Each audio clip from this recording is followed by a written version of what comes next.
তোর দিকে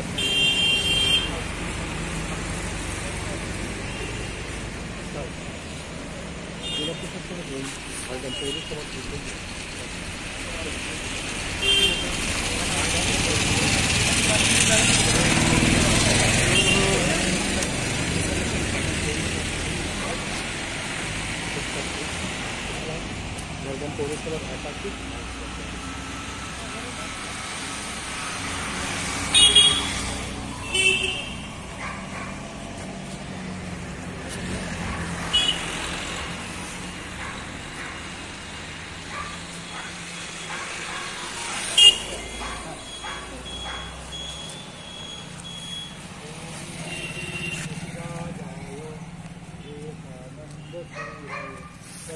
सुख स्वरूपाय स्वामी तापहारिणी।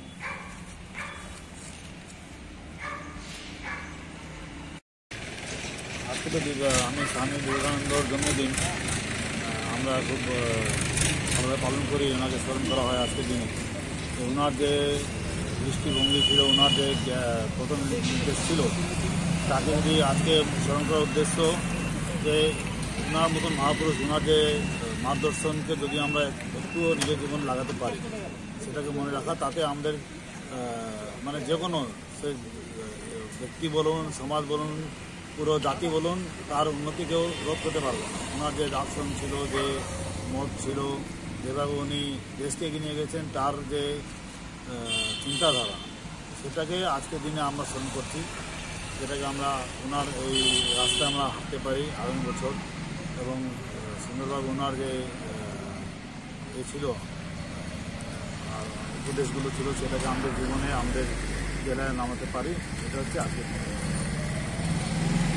নিয়ে আমি বলছি এইটাই। আমি যখন নরেন্দ্রপুরে ছিলাম, এই যুবদেরকে উৎসর্গ করেছে স্বামীজির এই দিনটিতে, স্বামীজির জন্মদিনে যুব উৎসব পালিত হয়।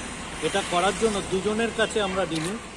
কারণ যখন ইন্দিরা গান্ধী ছিলেন, সেই সময়তে আমাদের নরেন্দ্রপুর রামকৃষ্ণ মিশন থেকে শিবশঙ্কর চক্রবর্তী আর নিমাই সাধন বসু দুজন গেছিলেন এই ওয়েস্ট বেঙ্গলের দিক থেকে, আরও অন্যান্য জায়গা ছিলেন।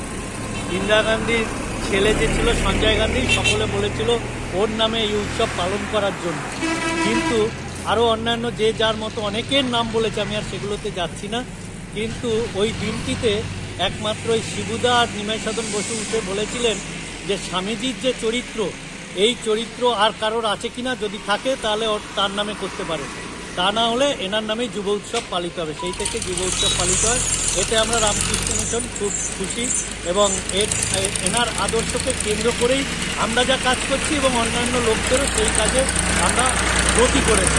তারা যেন উন্নত করতে পারে, দেশ যেন ভালো হয়, দেশ ভালো দিকে যায়, সেই সব ব্যবস্থা করছি। আজকের দিনটি হচ্ছে পবিত্র দিন, কারণ আজকে আমরা বিবেকানন্দের জন্মদিন হিসেবে পালন করছি, এবং এর সাথে কিন্তু যুব উৎসবও পালন করা হচ্ছে। আমাদের পশ্চিমবাংলা না, ভারতবর্ষ, বিদেশে এই যে রামকৃষ্ণের আদর্শে, ঠাকুরের আদর্শে যেভাবে তার সাথে যে বিবেকানন্দের যে আদর্শ, এবং তার যে আদর্শ, সেই আদর্শ তার ভ্রাতৃত্ববোধ, প্রেম, ভালোবাসা, তার যে মূল্যবোধ, সেই মূল্যবোধকে যদি আমরা জীবনে আদর্শ করে এগিয়ে যাই, তাহলে মনে হয় সমাজের কিন্তু অনেক বেশি আরও উন্নতি হবে। যুব সমাজকে এগিয়ে আসতে হবে। যেহেতু আমরা বিবেকানন্দের জন্মদিন পালন করছি যুব উৎসব হিসাবে, যুবরা যদি এগিয়ে আসে, তাহলে দেশের, সমাজের সব কিছুই কিন্তু মঙ্গল হবে।